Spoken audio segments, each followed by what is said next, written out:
नमस्कार, 9 की 9 खबर देख रहे हैं आप और मैं हूं आप सबके साथ अनूप। सबसे पहले बात सर्दी के सितम की। बिहार में सर्दी कम होने का नाम नहीं ले रही और लोग जो हैं घरों में दुबके हैं। जरूरी काम से भी लोग कम ही बाहर निकल रहे हैं। कई दिनों से कई जिलों में धूप तक नहीं निकली। मौसम विभाग की माने तो सर्दी अभी और सताने वाली है। बिहार पर ठंड की मार।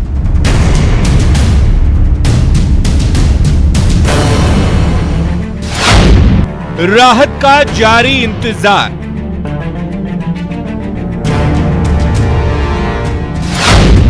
चाय दुकानों पर कतार।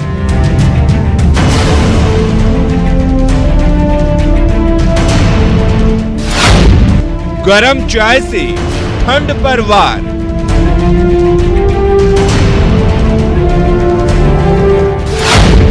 चल रही हैं सर्द हवाएं।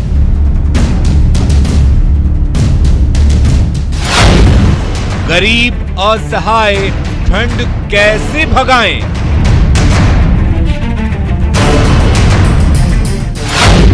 सर्दी सताए रहा ना जाए। तो जनवरी खत्म होने को है, लेकिन प्रदेश में शीतलहर का प्रकोप जारी है। राज्य के 10 जिले अब भी शीतलहर की चपेट में हैं और लोगों की मुश्किलें कम नहीं हो रही है।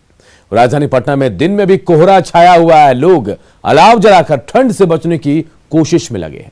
मौसम वैज्ञानिकों की माने तो अगले 2 दिनों में न्यूनतम तापमान में 1 से 2 डिग्री बढ़ोतरी जरूर होगी, लेकिन ठंड से फिलहाल कोई राहत नहीं मिलने वाली है।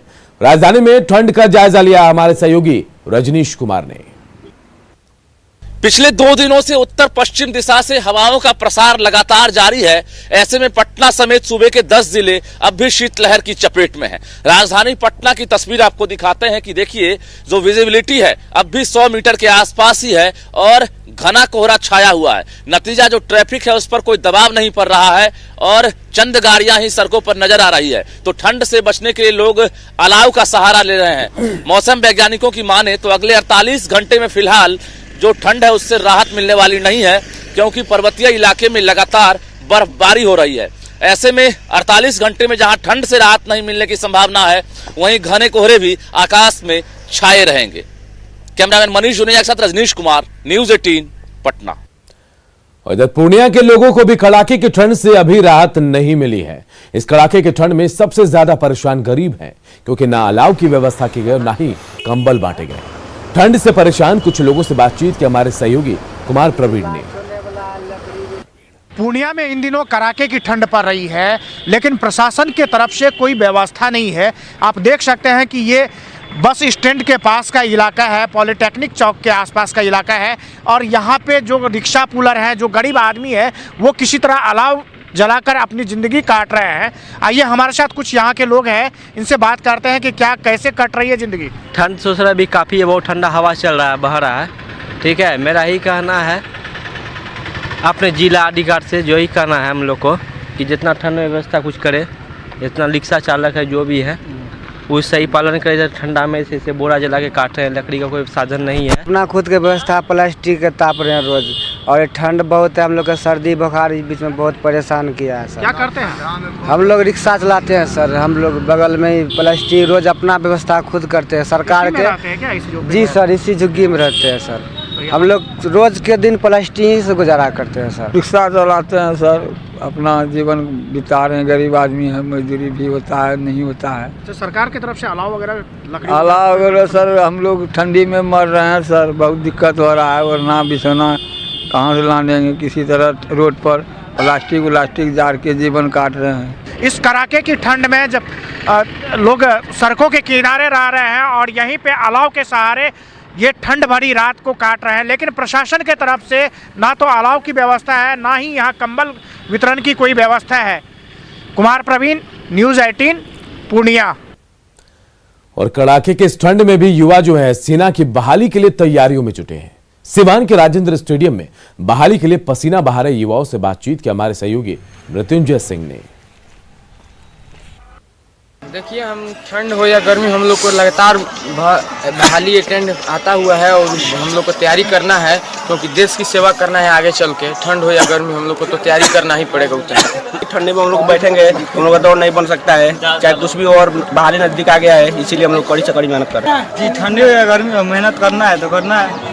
कब से आप लोग आते हैं, क्या प्रैक्टिस करते हैं? जी, हम लोग प्रैक्टिस तो कर रहे हैं, 17-18 थे दौड़ने पर, लेकिन आ गया है दौड़ नजदीक तो मेहनत कर रहे हैं लोग, कोशिश कर रहे हैं। इस ठंड में कोई परेशानी हो रही है? बहुत परेशानी हो रही है, ठंडी दौड़ने के समय नाक में जाम हो रहा है। इधर गोपालगंज में भी कड़ाके की ठंड पड़ रही है। यहाँ ठंड का 3rd डिग्री टॉर्चर जारी है।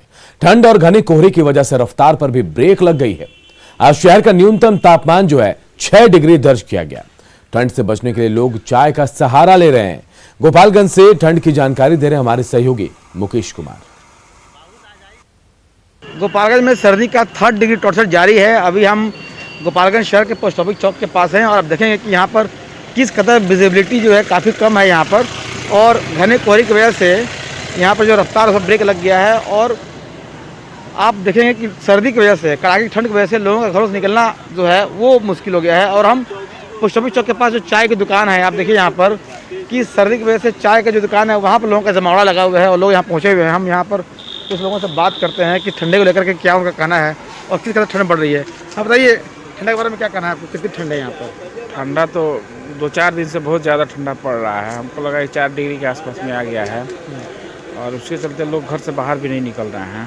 बहुत ज़्यादा ठंडा हो रहा है। देखिए, ये कहना है कि बहुत ज़्यादा ठंड है। आप बताइए, ठंडा के बारे में क्या कहना है, कितनी ठंड है यहाँ पर? देखिए, अब तक पिछले कई सालों से इस साल के ठंड को सबसे ज़्यादा बताया जा रहा है और हम लोग महसूस भी कर रहे हैं। गोपालगंज में जिस तरह से कोहरे का प्रकोप है, इससे कई तरह का नुकसान है। व्यवसाय से लेकर के सड़क पे चलने वाले वाहनों के लिए भी दुर्घटना भी हो रही है।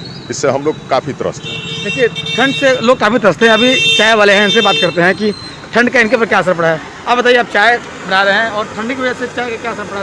बिक्री बढ़ी है, घटी है बिक्री? बिक्री तो बढ़ रही है, मैंने बहुत बढ़िया है पहले से, बहुत बढ़िया है। देखिए, ये जो चाय वाले हैं, क्या कहना है कि कड़ाके की जो ठंड है, ठंड की वजह से इनकी बिक्री बढ़ी है और ये खुश हैं। सर्दी से जब लोग परेशान हैं और जो है हर कोई कांप रहा है, तब चाय की बिक्री बढ़ी और लोग थोड़ी सी गर्माहट लेना चाहते हैं। मुकेश कुमार, न्यूज़ 18, गोपालगंज। इधर मोतिहारी से अहम खबर आई है। मोतिहारी में 2 लोगों की हत्या कर दी गई है। गोली मारकर एक ही परिवार के 2 लोगों की जान ली गई है। बताया जा रहा है कि घर में घुसकर दोनों लोगों को गोली मारी गई है।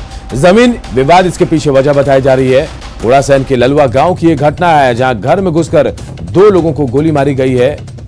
ये बड़ी खबर हम आपको बता रहे। देखिए, गोली मारकर एक ही परिवार के 2 लोगों की हत्या कर दी गई है। मोतिहारी में घर में घुसकर गोली मारी गई है। एक ही परिवार के 2 लोग हैं, इनके सर में गोली मारी गई है। मौके पर ही दोनों की मौत हो गई है। जमीन विवाद इस हत्याकांड के पीछे की वजह बताई जा रही है। घोड़ासैन के ललवा गांव की ये घटना है। इधर भोजपुर के गढ़हनी में सड़क दुर्घटना में एक पत्रकार समेत 2 लोगों की मौत हो गई। पत्रकार का नाम कुणाल सिंह था, जो बराप गांव का निवासी था। दूसरा मृतक गौरी शंकर शुक्ला धमनिया गांव का रहने वाला, और दोनों आरा से एक बर्थडे पार्टी मनाकर कार से घर लौट रहे थे और इसी दौरान कार जो है सड़क किनारे खड़ी एक कंटेनर से टकरा गई। टक्कर इतनी जोरदार थी कि दोनों की मौके पर ही मौत हो गई। दुर्घटना में युवकों की मौत के बाद स्थानीय लोगों ने जमकर बवाल काटा। हंगामे के कारण थोड़ी देर के लिए आरा सासाराम मार्ग पर जाम भी लग गया। स्थानीय लोगों का कहना है कि कंटेनर 2 दिनों से रेलवे क्रॉसिंग पर खड़ा है और पुलिस कुछ नहीं कर रही।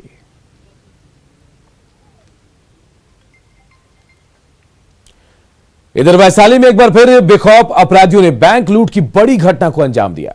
अपराधियों ने बैंक से दिन दहाड़े 47.5 लाख से ज्यादा रुपए लूट लिए। वहीं वारदात के बाद प्रशासन के दावों पर अब सवाल खड़े हो रहे हैं। वैशाली में बेखौफ अपराधियों का तांडव। एक्सिस बैंक में दिन दहाड़े बड़ी लूट। अपराधियों ने लूटे 47 लाख रुपए। वैशाली में एक बार फिर बेखौफ अपराधियों ने एक बड़ी बैंक लूट की घटना को अंजाम दिया है। मैं बिदुपुर के कंचनपुर में खड़ा हूं, जहां ये बैंक लूट की घटना हुई है। आप हमारे पीछे देख सकते हैं, ये एक्सिस बैंक है और इसी एक्सिस बैंक में बाइक सवार 3 अपराधी यहाँ आए और कहा जा रहा है कि 7 से 8 की संख्या में अपराधी थे, जिसमें कुछ अपराधी बैंक के अंदर प्रवेश कर गए और सभी हाथ में हथियार लिए हुए थे और हथियार लगाते हुए बैंक के अंदर जो कैश था वो उसकी लूटपाट किए, उसके बाद आराम से यहाँ से चलेंगे। 2-3 बाइक पर सवार 6 से 7 की संख्या में आए हथियारबंद अपराधियों ने बैंक कर्मियों को बंधक बनाया और काफी देर तक लूट की वारदात को अंजाम दिया। मामला वैशाली के कंचनपुर स्थित एक्सिस बैंक का है। सुनिए लूट की पूरी कहानी बैंक के कैशियर की जुबानी। कितने लोग थे सर? 7-8 आदमी के आसपास थे। अच्छा, तो क्या सब कैसे एंट्री रोल लिया? मतलब अचानक से गेट पे अचानक से एकदम हेलमेट डाले हुए थे। आकाश सर बोले कि हेलमेट हटा दीजिए। अच्छा, तो उसके बाद वो सब अपना तब तक बंदूक निकाल के कैश पे थे, कैश पे आके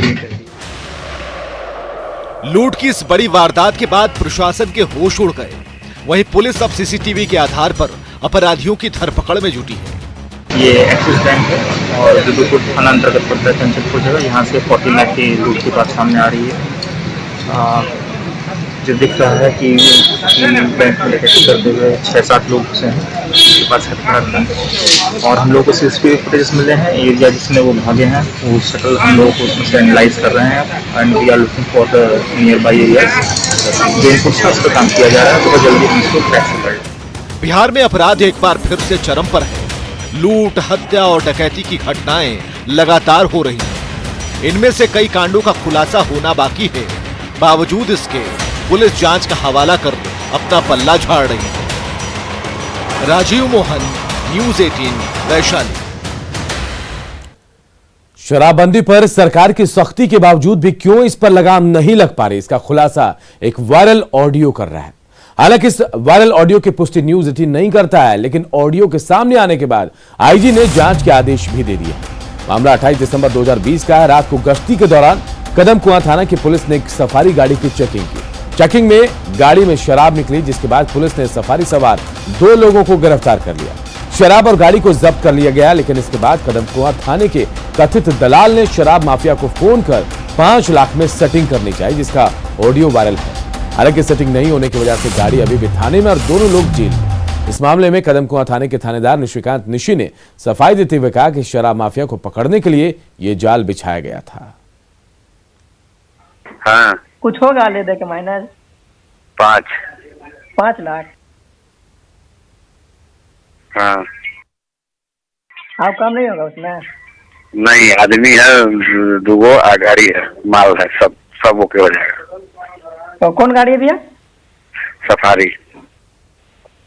सफारी है तो कुछ ले दे के माइनस कर लेते उसमें। 5 बोल ही रहे हैं। 5 के साथ काची छोड़िएगा? सब पूरा गाड़ी, माल, आदमी भी सब।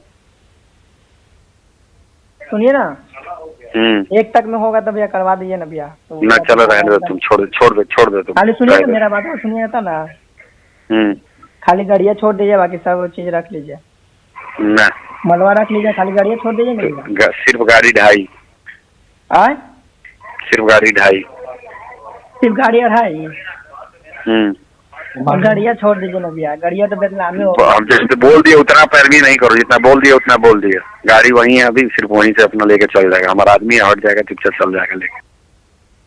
अब रिकॉर्डिंग जो वायरल हुआ उसकी जांच होगी। कल ही मेरे संज्ञान में बात आई थी, तो मैंने जो डीएसपी टाउन है और सिटी एसपी जो मध्य है उनको दे दिया है। आज इस बारे में मैंने सीनियर एसपी से भी बात की थी और उनको बोला कि पूरे जो मामला है उसकी जांच कर ले। अब ये सब जांच का विषय होगा कि रिकॉर्डिंग में किसकी आवाज़ है, क्या है, तो हम लोग इसकी जांच कराएंगे। सर, रिकॉर्डिंग में आवाज़ जो है वो सूरज मिश्रा का बताया जा रहा है सर। तो जो भी होगा तो जांच में स्पष्ट हो पाएगा। अभी इस तरह से किसी बिना जांच के कह पाना किसकी आवाज़ है तो वो थोड़ा सा मुश्किल होगा। सर, थाना में घूमता है, बैठता है। तो ये सारी बातें जो शिकायत आई है उसकी मैंने बोला है कि जांच करने के लिए। इस तरीके के और भी थाने में अगर इस तरह के बात आएंगे तो क्या उस पर कार्रवाई होगी? देखिए, ये तो थानों को स्पष्ट निर्देश है कि जो थाना का काम है वो थाने वाले करेंगे। बाहरी कोई व्यक्ति किसी तरह का कोई दलाल या इस तरह का आता है तो इसमें थाने वाले की लापरवाही है या उसकी कहीं ना कहीं मिली भगत है। तो दलाल टाइप के व्यक्ति हों या कोई जो इस लोगों को ठग के किसी तरह चाहते हैं कि उनका काम थाने से निकलवा ले, तो वैसे व्यक्तियों के विरुद्ध कार्रवाई तो की ही जाएगी। अगर कोई थाना भी इस तरह की उसमें गतिविधि में संलिप्त है तो उसके विरुद्ध भी कार्रवाई होगी। अगर थाने का सीसीटीवी जांच कराया जाए तो प्रतिदिन चलिए वो ठीक है, तो वो तो जांच का विषय है, वो होगा उस पर। और संजय हमारे सहयोगी इसी खबर पर फोन लाइन पर हमारे साथ जुड़े हैं। संजय, अगर इस वायरल वीडियो को सच मान लिया जाए तो एक बड़े खेल का खुलासा हो रहा है। अक्सर आरोप लगते रहते थे पुलिस वालों पर, थाने वालों पर, लेकिन अगर ये वायरल वीडियो सच है तो कई नाम भी सामने आ सकते हैं। कोई जानकारी मिल पाई कौन शख्स है जो मैनेज कर रहा था इन तमाम चीजों को? देखिए, निश्चित तौर पर कदमकुआं थाने में कई दलाल सक्रिय हैं। अब किसकी आवाज है ये जांच का विषय है, लेकिन इतना तो तय है कि इस घटना ने साबित कर दिया है कि बिहार में शराबबंदी की आड़ में पुलिसकर्मी और थाने के दलाल किस कदर चांदी काट रहे हैं।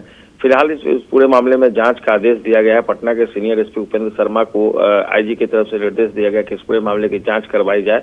और निश्चित तौर पर जिस तरीके से ये ऑडियो वायरल हुआ है, इससे पटना पुलिस में भी खलबली मची हुई है और देखना होगा जांच के बाद किस तरह का नतीजा। संजय, एक सवाल और आपसे कि थाना प्रभारी कह रहे हैं कि एक जाल बिछाया गया था शराब माफिया को पकड़ने के लिए, लेकिन जाल बिछाया गया था ऐसा तो लग नहीं रहा है। इस बातचीत के ऑडियो में बिल्कुल ऐसा लग रहा है कम बातचीत और सटीक बातचीत है। और अगर ऐसा हुआ भी, ऐसा होता है तो क्या बिना थाना प्रभारी के संज्ञान में लिए गाड़ी को और तमाम चीजों को छोड़ दिया जाता?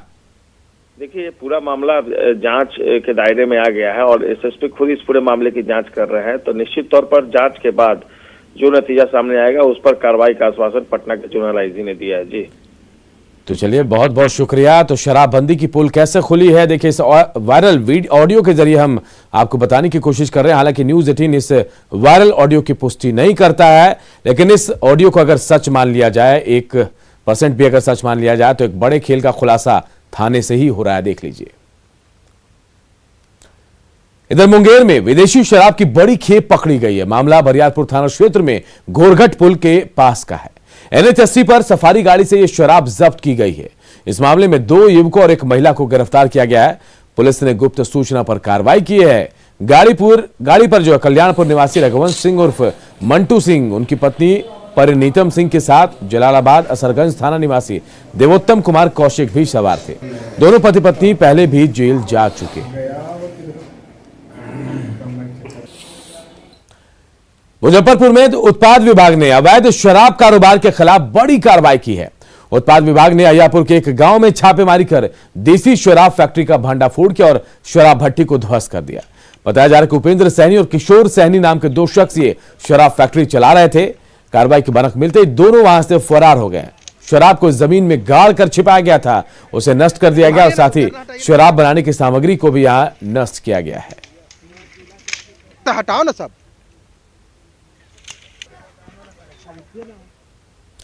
कोविड-19 महामारी ने परस्पर निर्भरता की भावना को सुदृढ़ किया है, जिससे कि पूरा देश इस विपत्ति का एकजुट होकर मुकाबला कर सके। वैक्सीनेशन के ऐलान के बाद जरूरत होगी कि हम सभी अपना सर्वश्रेष्ठ योगदान दें, जिससे हम एक साथ वायरस को हराने की तरफ कदम बढ़ा सके। और नेटवर्क 18 इस मुहिम पर हर कदम पर आपके साथ होगा। जब तक सभी सुरक्षित नहीं होते, तब तक कोई सुरक्षित नहीं होगा। और इसी सोच के आधार पर हमारे कैंपेन संजीवनी का लक्ष्य यह सुनिश्चित करना है कि वैक्सीन पाना सभी भारतीयों का अधिकार है।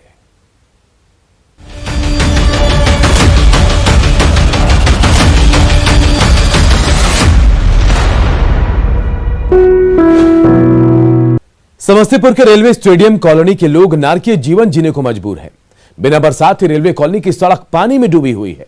लोगों के घर भी गंदा पानी जमा है, जिससे लोगों की परेशानी बढ़ गई है। मौके का जायजा लिया हमारे सहयोगी मुकेश कुमार ने।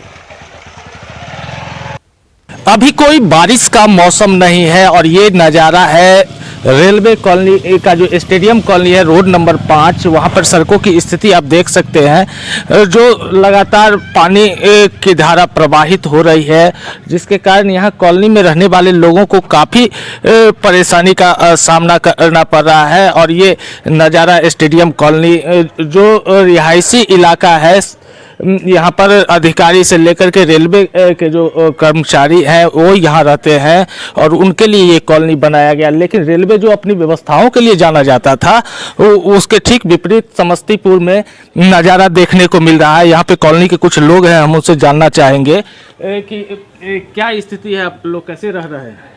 देख लीजिए, गंदा पानी चल रहा है। और क्या है? ये कहाँ से पानी आ रहा है? नाली वाला आ रहा है, नाली। तो इसकी शिकायत आप लोग नहीं किए कभी? किए हैं। तो कोई सुनवाई नहीं लिया है। कहाँ से शिकायत की है?